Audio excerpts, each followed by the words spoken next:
रामू काका अब पहले से भी ज्यादा शांत हो गए थे। अर्जुन की चिट्ठी ने जैसे उनके मन में एक गहरी शांति भर दी थी। अब वो रोज शाम को उसी झूले पर बैठते, चिट्ठी को हाथ में लेते और मुस्कुराते हुए आसमान की ओर देखते। गांव के लोग भी अब कुछ नहीं कहते थे। सब समझ गए थे कि ये चिट्ठी उनके लिए बस कागज का टुकड़ा नहीं, अर्जुन की आवाज थी, उसकी मौजूदगी। लेकिन फिर एक दिन गांव में एक अजनबी आया।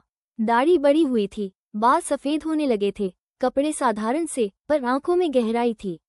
वो गांव के मंदिर के पास खड़ा बहुत देर तक इधर उधर देखता रहा, फिर पास में खड़े लड़के से पूछा, रामू काका अभी भी यहीं रहते हैं?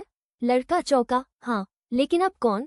मैं अर्जुन हूँ, उनका बेटा। ये सुनते ही खबर पूरे गांव में फैल गई। लोग दौड़ते हुए रामू काका के घर पहुंचे। अर्जुन दरवाजे पर खड़ा था, कांपते हुए। अंदर रामू काका झूले पर बैठे थे, आंखें बंद थी, चिट्ठी सीने से लगी हुई। बाबूजी, अर्जुन की आवाज कांप रही थी।